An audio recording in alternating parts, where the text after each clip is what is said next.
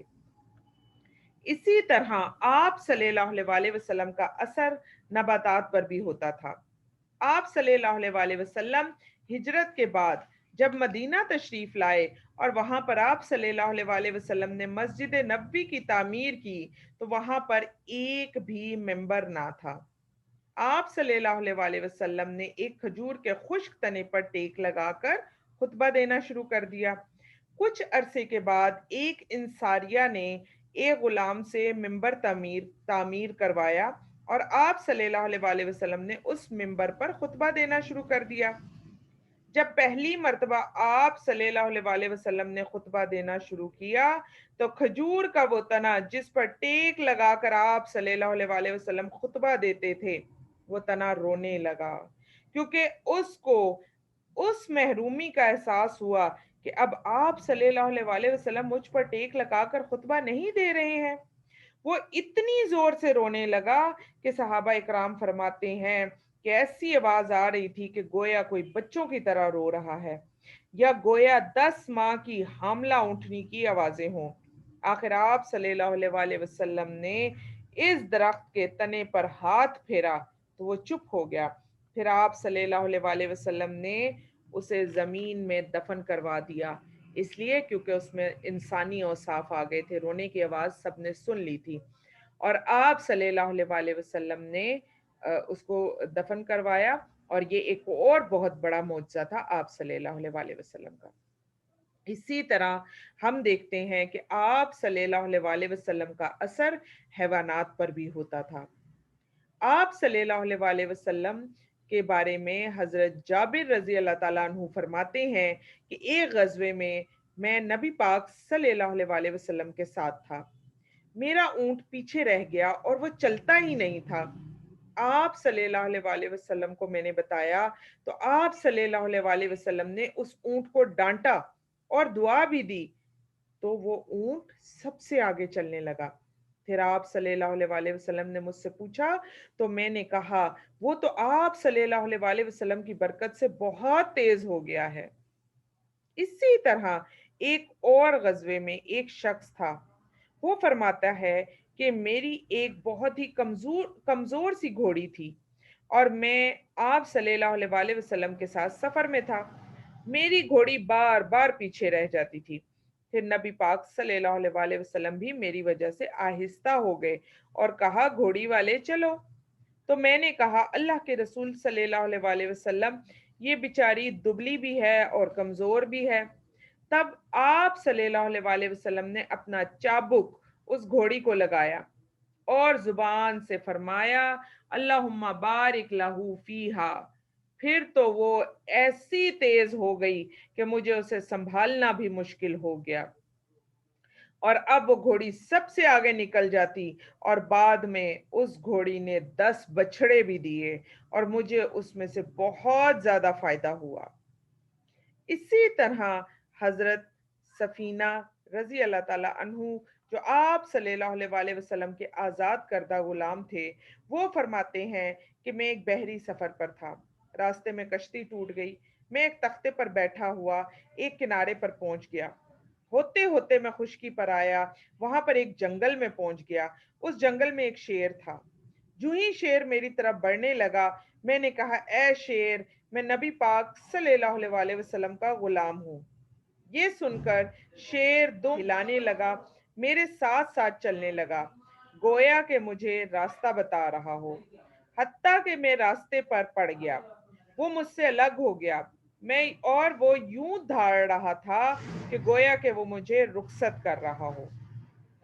آپ صلی اللہ علیہ وسلم کے جو برکات کے اثرات تھے وہ انسانی اعضاء پر بھی ہوتے تھے۔ اس کا ایک بہت ہی خوبصورت واقعہ ایک ہوا اور وہ یہ تھا کہ جنگ احد میں ایک صحابی کی آنکھ باہر نکل آئی، جنگ ہو رہی تھی اور آنکھ باہر آ گئی۔ آپ صلی اللہ علیہ وسلم نے ان کی آنکھ اٹھا کر واپس ان کی آنکھ کی جگہ پر رکھ دی اور اس جگہ پر اپنا ہاتھ پھیرا تو وہ صحابی فرمانے لگے کہ میری اس آنکھ کی بینائی دوسری آنکھ سے زیادہ تیز ہو گئی تھی اور صحابہ کرام فرماتے تھے کہ جس آنکھ پر اللہ کے نبی صلی اللہ علیہ وسلم نے ہاتھ پھیرا تھا وہ آنکھ زیادہ روشن اور خوبصورت نظر آتی تھی۔ اسی طرح حضرت عبداللہ بن عتیق رضی اللہ تعالیٰ عنہ ابو رافع کو قتل کر کے نکلے تو زینے سے گر پڑے اور ان کی پنڈلی کی ہڈیاں ٹوٹ گئیں۔ آپ صلی اللہ علیہ وسلم کے پاس پہنچے تو آپ صلی اللہ علیہ وسلم نے فرمایا پاؤں پھیلاؤ۔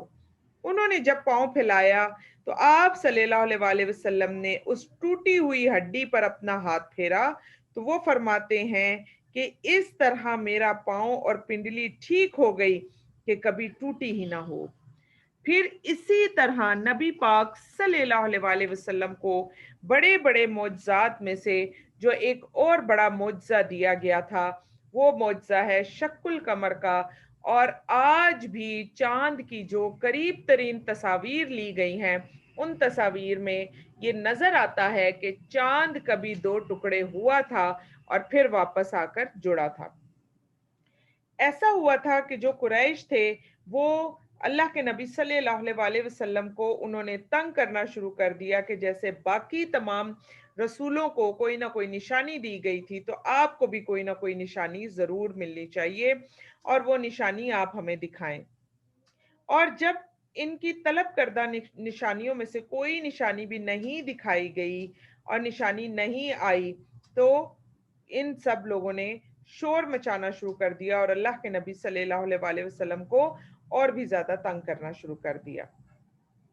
اور اس پر یہ ہوا کہ اللہ تعالیٰ نے نبی پاک صلی اللہ علیہ وسلم کو ایک بہت بڑی نشانی عطا فرما دی۔ اللہ کے نبی صلی اللہ علیہ وسلم نے اللہ تعالیٰ سے سوال کیا کہ انہیں کوئی نشانی دکھا دیں۔ اللہ تعالیٰ نے یہ نشانی دکھائی کہ اللہ کے نبی صلی اللہ علیہ وسلم نے انگلی سے اشارہ کیا تو چاند پھٹ کر دو ٹکڑے ہو گیا، ایک ٹکڑا جبل ابو قبیس کے اوپر اور ایک اس سے نیچے، یہاں تک کہ لوگوں نے ہرا پہاڑ کو دو ٹکڑوں کے درمیان میں دیکھا۔ اور رسول اللہ صلی اللہ علیہ وسلم نے فرمایا اشہدو گواہ رہو، اور یہ ایک بہت بڑی نشانی تھی جو کہ اللہ کے نبی صلی اللہ علیہ وسلم کو دی گئی۔ یہ وہ چند معجزات ہیں جن کا آج ذکر کیا گیا۔ ہم سب دعا کرتے ہیں کہ اللہ تعالی ہمیں بھی نبی پاک صلی اللہ علیہ وسلم سے بے حد محبت کرنے والا بنا دے اور ہمیں اس طرح کا کر دے جیسے اللہ کے نبی صلی اللہ علیہ وسلم اپنی امت کے بارے میں چاہتے تھے، اور ہم اپنے نبی پاک صلی اللہ علیہ وسلم کو اس طرح جانیں اور جاننے کے بعد ان کی سکھائی گئی تعلیمات پر اس طرح عمل کریں کہ جیسا کہ اللہ کے نبی صلی اللہ علیہ وسلم نے کرنے کا حکم عطا فرمایا۔ آمین یا رب العالمین۔ سبحانک اللہم و بحمدک نشہد ان لا الہ الا انت نستغفرک و نتوب الیک۔ ربنا تقبل منا انک انت السمیع العلیم وتب علینا انک انت التواب الرحیم۔ الہی آمین۔ السلام علیکم ورحمۃ اللہ وبرکاتہ۔